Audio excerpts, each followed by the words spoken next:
Soundstripe.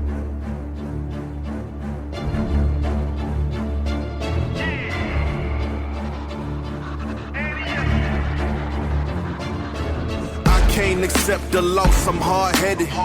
There's a little bit of madness to my method. Many falling off that fine line that I'm treading. I risk anything to be great, and I'm not letting nobody rob me of my victory.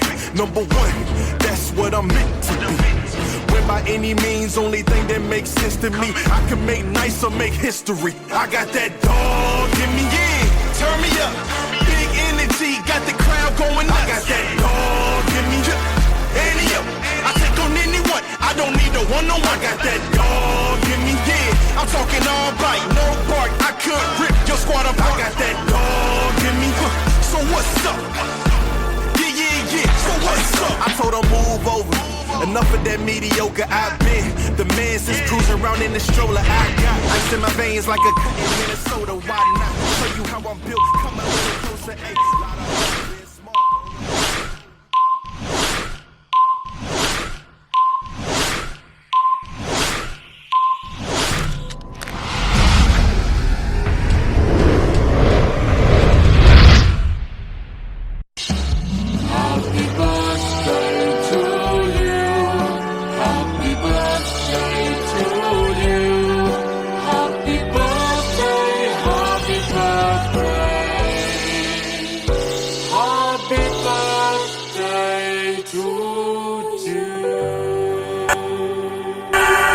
That's right, we are on another week of Robbie.G. We talk all sport entertainment news, and here we go with celebrity birthdays for today, November 30th, 2023.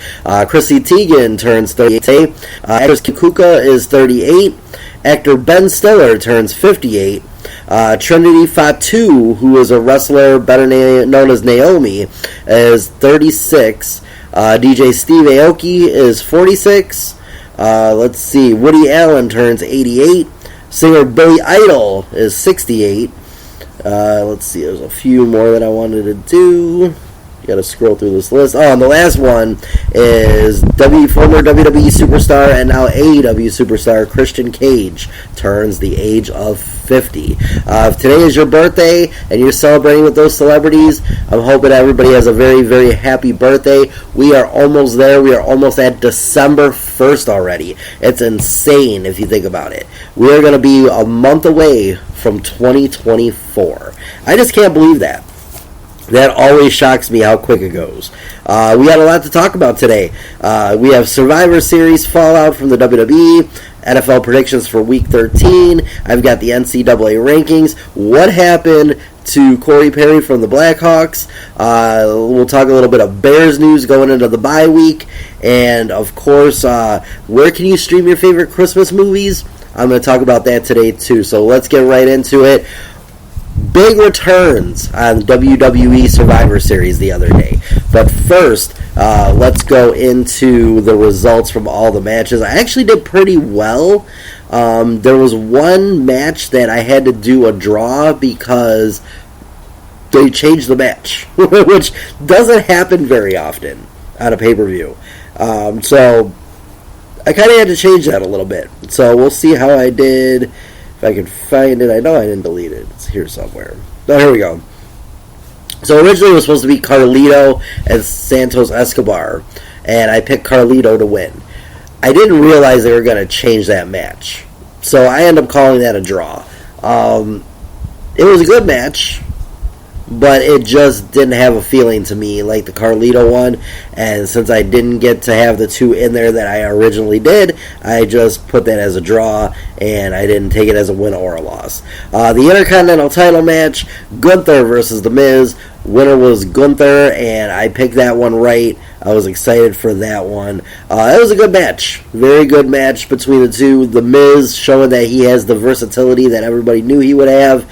I was excited for that match. And it didn't disappoint. Not at all.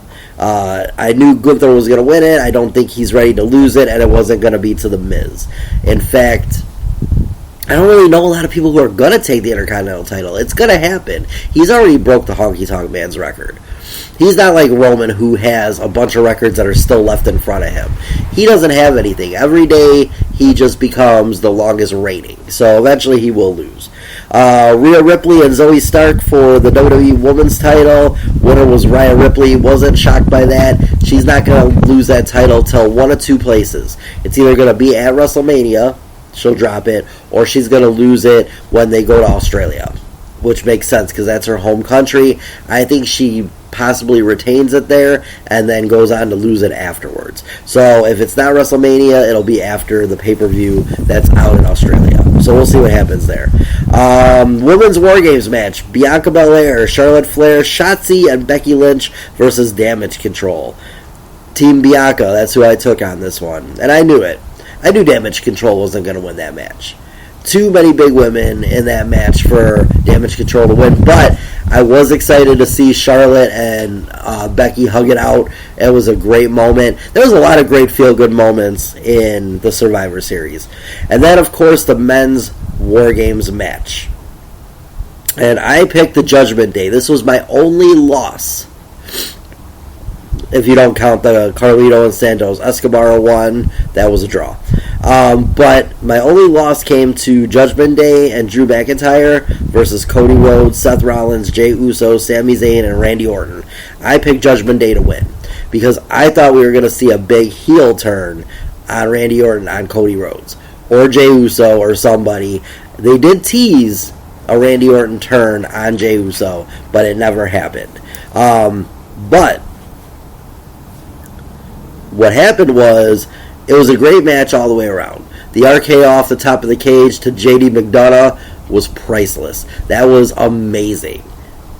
Best way to almost end the match because Cody Rhodes definitely deserved to get that pin. His dad is the one that came up with the match, and he got to be in his first ever War Games and win it for his team. So that was amazing. But yeah, Judgment Day did not win the match, obviously. It was Team Cody. I was excited to see Randy Orton come back. I love the way Randy Orton came back. Even though everybody knew he was supposed to be there, it was cool that he teased that he wasn't there, and no one knew if he was going to show up. You're not going to put Randy Orton in a cage. You're just not going to do that in his first match back. You got to have him come back out with pizzazz. But I'll tell you just in a couple of minutes why I feel they did that with Randy Orton. But it was a great match. It was good to see Randy back. He looks jacked. He is ready to go. I'm excited. I can't wait to see where he goes from here. But that was an amazing Survivor Series. I would definitely give it a 10 out of 10. I didn't see a really boring match in there. Obviously, Rhea Ripley matches are a little stale sometimes, but she pulls it off at the end with the win, and I was happy that she won that one. So yeah, definitely that was cool. Big returns of the night. 3 huge returns. Number 1, R-Truth. R-Truth is back. Little Jimmy's back. We're excited. They did the Ruffle Shuffle with Tozawa. That was an amazing segment. Randy Orton coming back. Pristine. Great. I love the way they brought him back in with the tease that he wasn't going to be there. Who's going to show up? Is the elephant in the room going to be there? We'll see. But it turned out to be Randy Orton. I love the tease of the cash-in of the Money in the Bank. And then Randy Orton's music hit. That was awesome too. But the biggest return of the night was Chicago's own CM Punk. Nobody thought this was ever going to happen. I started losing faith that this was ever going to happen. And CM Punk did not disappoint. That place erupted when he came out. And not only that, but he looks great. He looks happy. Look, my take on the AEW thing, and I know a lot of AEW stans are going to be mad at me for this, CM Punk went to AEW because he wasn't sure if he'd ever be able to go back really with the WWE. So he toed the water. He went back with AEW, got the big ovation in Chicago, and then he just stopped caring. He didn't want to be there. He went there, he had fun for a while, but then it got stale, and he wanted to go back to WWE. And I can tell you now, he wanted to be back with WWE. When he did his speech on Monday night saying he's home, some people are like, oh, it's so cliche, and oh, it's this. You know what? I loved it, because it showed. I believe that CM Punk really is going to have a nice ending to his run with WWE. They didn't release any actuals on it yet to how long his contract is for, but he signed his contract minutes before he went out. That's how secret Triple H wanted to keep it. Now, were there some leaks saying that wasn't leaks, that was people saying that they wanted him to be there and they thought he was going to be there. There was never any confirmation that he was going to be there. In fact, I believe that up until the day of the event, they weren't sure what was going to happen with him. But he's there, and he had a good time. And I was excited to see CM Punk show back up when Cult of Personality hit, and I love how Triple H did it. He did the trademark at the bottom like he did with Bray Wyatt. Everybody thought the show was over. Fans were probably starting to get out of their seat to leave. People were about to turn their TV off, and then boom, there it is. CM Punk music hit.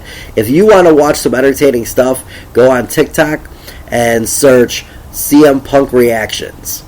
And you will see so many people jumping out of their seat. I will admit, at 43 years old, that when CM Punk came out, I jumped out of my seat.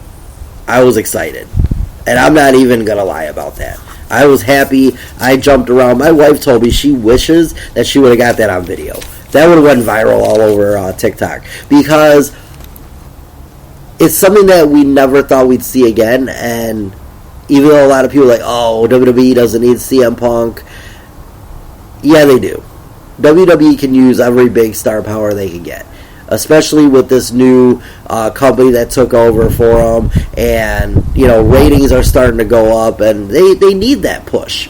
And CM Punk is going to have amazing matches with Seth Rollins. And we all know it's coming. It's already being built up. If anybody saw the reaction that Seth Rollins had to CM Punk at Survivor Series, you know. And then the next night, watch his Peoria speech that he did about CM Punk. This is leading to a big rivalry. And then, of course, CM Punk took a shot at Seth Rollins the other night, too, on Monday night. Yeah, this is going to lead into a big feud, and I am here for it. And I think everybody else that's a fan should be here for it, too. All right, let's get done talking about this. We'll see where it goes every week now. I know Randy Orton is scheduled to be on SmackDown on Friday night. He technically would be a free agent. I think CM Punk is a free agent too, so he might show up Friday night too. But we'll see. All right, now let's get into my predictions for the NFL. Last week I had a very, very good week, including my Bears surprising everybody and beating Minnesota.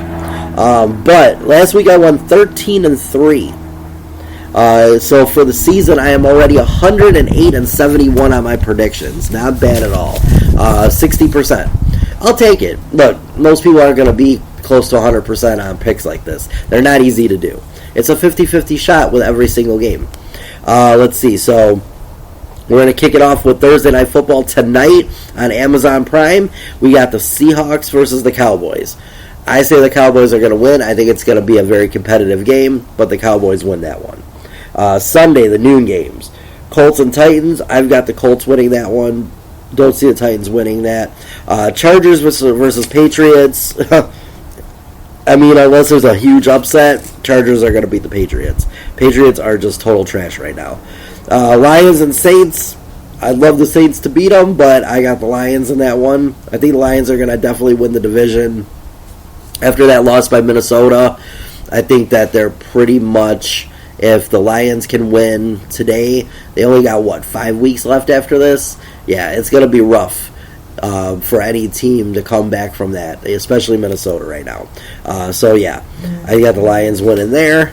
And then we've got the Falcons and the Jets. I got the Falcons. I'm hearing rumors that Aaron Rodgers might be coming back in the next few weeks to play a game or two with them, especially if they're in a playoff run. But if they lose to the Falcons this weekend, I think their playoff run and chances are dwindling down very quickly. So if Aaron comes back, it's probably just for show. That's going to be the only reason. Cardinals and the Steelers. I got the Steelers over the Cardinals. Don't think the Cardinals are going to win many more games this year. They got the Bears coming up in a couple of weeks. But yeah, I don't see them really winning any more games.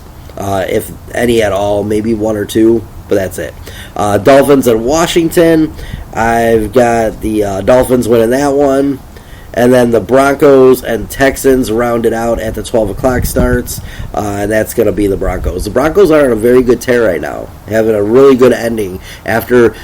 It's funny, because I tell people, their run started when they beat the Bears. The Bears kick-started the Broncos. It's funny. Let's see, 3 o'clock games for Sunday.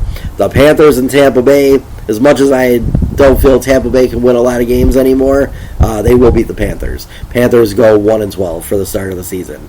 And then you got the Browns and the Rams. I got the Browns over the Rams in that game.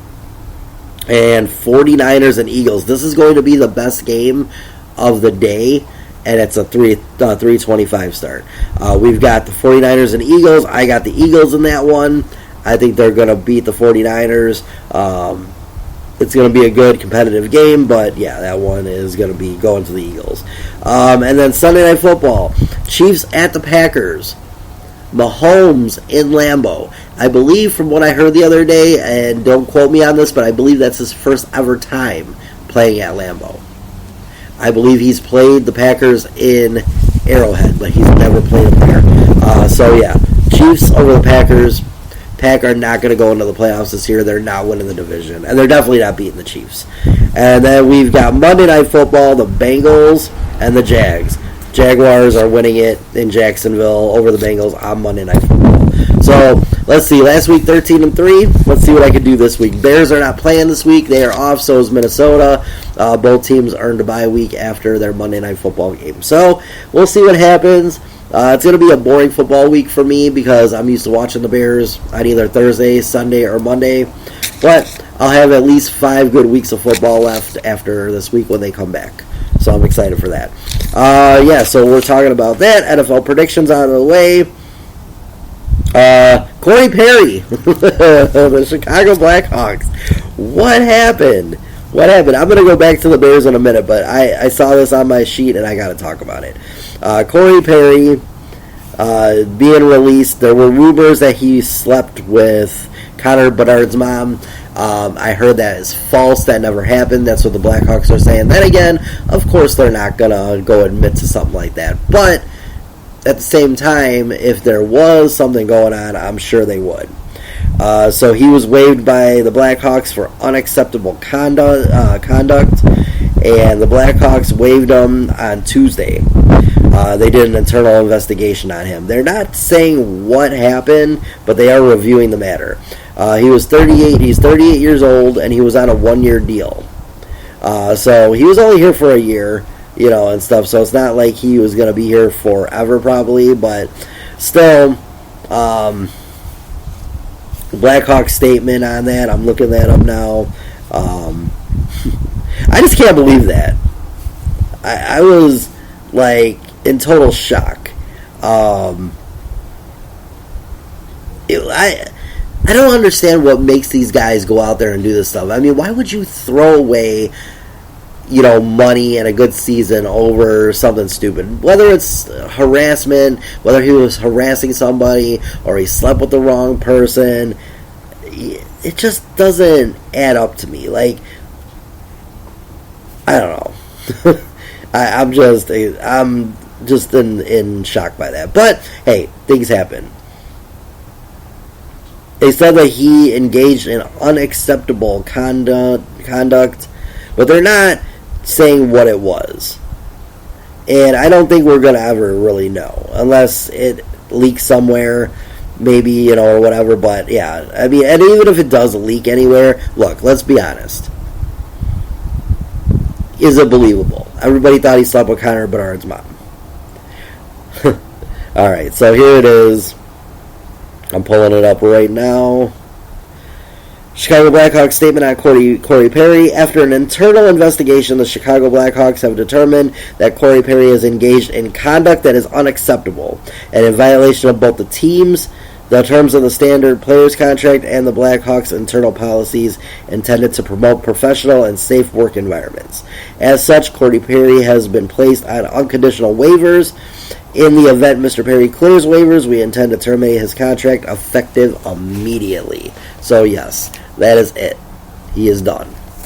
So we'll see what happens. I feel bad for the Blackhawks, but at the same time, you just can't go out there and do stuff like that. You got to be professional, man. You're making millions of dollars with the team. You got to be professional. Maybe it was a Christmas party or something, and he made a move on somebody that he shouldn't have, but the point is, dude, like, hey, you can't do that kind of stuff. All right, in a minute, I'm going to talk about the Bears' win and their remaining schedule. I'll be right back. All right, we are back, and here we go. Bears' final schedule, 5 games left after the bye week. Let's talk really quick about the Bears' 12-10 win over Minnesota. It was brutal. I got nothing else to say about that. It was brutal. Justin Fields, 2 fumbles. Wasn't a fan of that, but he was trying his heart out to win that game. And the offense was giving him nothing. The offensive coordinators were giving him screen pass after screen pass. And please, Chicago Bears, if somebody's listening, fire Getsy. Why is he still here? Why does he have a job? People at my work do bad, and guess what? They get fired. Why is he still here with Chicago? Why is he still the offensive coordinator? I don't understand it. Please help me to understand why Luke Getsy still has a job. He was a quarterback's coach for Aaron Rodgers. You know what that means? That means he did not have to do anything. Aaron Rodgers was already an established superstar quarterback. He didn't have to do nothing with him. Why would you make him offensive coordinator? Where did he prove that he could be a good offensive coordinator? Because he was a quarterback coach for the greatest football player, one of the greatest football players alive? Come on. That's ridiculous. But Justin Fields, 217 yards. He didn't have any touchdowns, which it's a little concerning to me that he can't at least get some kind of touchdown. But at this point, if I'm Justin Fields, I got 5 games left. I'm not going to make the playoffs, most likely. There is a very slim chance at the last wild card spot. A few things have to happen, but they are not mathematically eliminated yet. But they would have to win it. They'd have to run the table. And this is their last 5 games. The Lions come to Chicago on Sunday, December 10th. So we will have the Bears and Lions at Soldier Field. Bears almost beat the Lions in that game and should have won that game. So I think they could win that game. Then the next week they travel to the Browns in a to-be-determined game time. I don't understand why it's to-be-determined yet. I don't understand it, but they better not swing it to Sunday Night Football because I can't take another time off from work for that. So they better make sure it's a day game. But it's December 17th, and it is going to be at Cleveland. I think the Bears stand a chance against Cleveland, but Cleveland's pretty decent, so I don't know. And they are in the playoff race right now, so I don't think so. December 24th, on Christmas Eve, at 3:25, the Bears play the Arizona Cardinals. That's going to be, I think, a decent game for the Bears. I think Justin Fields will throw like 5 touchdowns in that one. It's the Cardinals. But then again, it was also the Vikings, who are middle of the road right now. Following week, on New Year's Eve at 12 o'clock, the Bears play against the Falcons at home. They have a lot of home games in the last few weeks. Out of the last 5, 3 of them are at home. That's a good sign. But yeah, Falcons at the Bears, that one's up in the air too. Falcons are a decent team. Bears got to come to play. They could possibly beat them. And then, of course, we end the season January 7th against the Packers in Green Bay. Depending on if Jordan Love plays in that game, there could be a chance that we could still have a shot. But yeah, let's look at the playoff standings really quick. The NFL playoff picture. Let's see what the Bears, if the Bears have any kind of shot at that. All right, so for the NFC, that's what I'm looking at right now. In the hunt, you got the Eagles right now in the number 1 spot, 49ers at number 2, Lions are at number 3, Atlanta Falcons at number 4, Cowboys at number 5, and Seattle Seahawks at number 6. The Vikings would have the number 7 spot. On the bubble, you got the Packers, the Rams at 5 and 6, the Saints at 5 and 6, the Buccaneers at 4 and 7, the Giants, Bears, and Commanders at 4-8. And then already eliminated should be. It doesn't say they're eliminated yet. Wait a second. Well, Bears are considered rising up.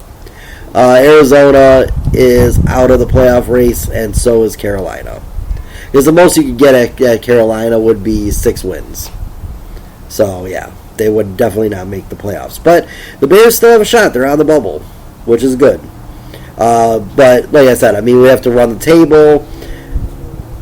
The Giants right now, Buccaneers, these are all teams ahead of us. The Saints, we lost to the Saints, so they would have the tiebreaker. So, yeah, I mean, there's a lot that would have to happen for the Bears to even have a shot. But at this point, you're going to have the number 1 draft pick via Carolina. So I will take a shot with it and see what happens. All right, let's look up some NCAA rankings. A lot has changed. The Michigan Wolverines beat the Ohio State... I don't even know. Ohio State, I can't think of the names. Buckeyes? Yeah, they beat them. So, big rivalry game, and they won. That moved Michigan into number 2. So, here we go. Top 25. Georgia, still number 1 right now at 12-0. Michigan is number 2 at 12-0. Washington, number 3 at 12-0. And Florida State is number 4 at 12-0. Oregon comes in number 5 at 11-1. Ohio State is number 6 at 11-1. Last week they were at number 2. Michigan not only knocked them out of number 2, but took their spot. Texas is 11-1 at number 7. Alabama still at number 8 at 11-1. Missouri number 9 at 10-2. Penn State is number 10 at 10-2. Ole Miss is 11 at 10-2. Number 12 in the rankings is Oklahoma. The Sooners are 10-2. LSU is at number 13 at 9-3. Arizona is number 14 at 9-3. Let's see, Louisville 15 at 10-2. Notre Dame is number 16 at 9-3. Tulane is 11-1 at number 17. Iowa is number 18 at 10-2. Oklahoma State is 9-3 at 19. Number 20 is Liberty. Liberty is 12-0 at number 20, which is funny. Tied for 21 is North Carolina State at 9-3 and Oregon State at 8-4. Number 23 is Toledo at 11-1. James Madison is 11-1 and number 24. And SMU, who were not ranked last week, got into the rankings at number 25 at 10-2. So amazing top 25 right now. We should be coming down to the end of this. All the bowls are going to be starting, so we'll see where everybody ranks at that point. Other receiving votes: Tennessee, Clemson, Kansas State, Utah, Troy, Kansas, New Mexico State, Kentucky, Memphis, North Carolina, and Miami. But yeah, so that's crazy.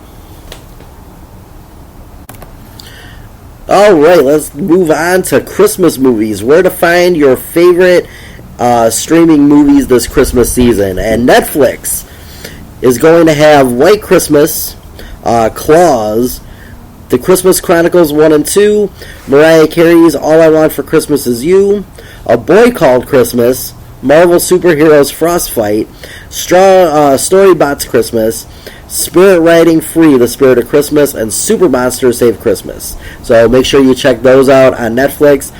Disney Plus is going to have the Santa Claus 1, 2, and 3, Mickey's Christmas Carol, Disney's A Christmas Carol, The Muppets Christmas Carol, The Muppets Letters to Santa, Mickey's Once Upon a Christmas, Mickey's Twice Upon a Christmas, Home Alone's 1, 2, 3, and 4, The Nutcracker and the Four Realms, Jingle All the Way 1 and 2, Godmothered, Noel, Christmas Again, and Miracle on 34th Street. Hulu's got The Holiday and Curious George, A Very Merry Monkey Christmas. AMC Plus is going to have National Lampoon's Christmas Vacation, The Polar Express, Fred Claus, Four Christmases with Vince Vaughn, Jack Frost, The Legend of Frosty the Snowman, and A Christmas Carol. HBO Max is going to have Christmas Carol, A Christmas Story, Elf, Miracle on 34th Street, and National Lampoon's Christmas Vacation.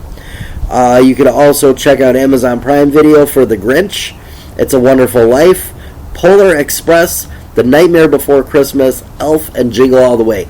I am shocked that we are at Christmas season already. It's insane that we are here. It just feels like yesterday that we were celebrating Halloween, and now people are decorating outside. You're going and seeing more Christmas lights. It's insane. So yeah, make sure you check out those on those streaming services if you want to check out some good Christmas movies this holiday season. Tomorrow is December 1st already, so yeah, we could definitely start checking those out now. Hey, there's people who watch Christmas all year round. You could also watch the Hallmark Channel. You can watch those to see what's out and do all that. One new big movie coming out this week is the movie Wish. That is at the movie theaters. You can go see that. It doesn't look like there's a lot of good movies that came out, that are coming out this week. I'm looking now to see. I heard there's a new Godzilla movie that came out, or that's coming out this weekend. That's crazy. I did not think that. You can still go see Napoleon. That's still in the movie theaters. Hunger Games, The Ballad of Songbirds and Snakes. Trolls Band Together is still out, so make sure you see that. But this is crazy. I gotta look this up really quick, this Godzilla movie. I only got a few minutes left, but I want to see this really quick. Hang on. I put in Godzilla. Oh yeah, go check out Good Burger too. I heard that is not the greatest movie, but yeah. Oh, here we go. Godzilla -1. I'm in shock. Release date December 1st, so it comes out tomorrow. So if you want to go see probably a corny Godzilla movie, go see it tomorrow in the theaters. I just rented Saw 10. I'll give a little review on that next week because I'm hoping to watch it this weekend at one point. But yeah, so we'll see. But yeah, that's it for the show. I'm done. That's all I wanted to talk about today. Hopefully we got a good weekend of football. I'm a little sad the Bears don't play. But then again, if the Bears don't play, they can't lose and disappoint me. But I want to give a big happy birthday shout out to my granddaughter who just turned 2 yesterday on the 29th. We got a little shindig for her this Sunday before I go to work. Make sure you keep ordering from Amazon for Christmas. Keep me working a little overtime here and there. But yeah. And like I said, happy birthday to my granddaughter who just turned 2. Happy birthday, Nalani. I love you. And make sure you follow me on all the social media. And make sure you email me. All that stuff is below in the show notes. So make sure you go and check all that out. And I will see everybody next week. We'll see how I do on my predictions for the NFL Week 13. And we'll go from there. But yeah, I'll see everybody next week. Enjoy this weather. It's back in the 40s again in the Chicagoland area. We got out of those 20-degree days that we had and the little bit of snow that we had. So everybody enjoy yourself. And I hope everybody has a stupendous weekend. Be fabulous. Go do something. Make some memories this holiday season. And welcome December. I'll see everybody next week. Peace.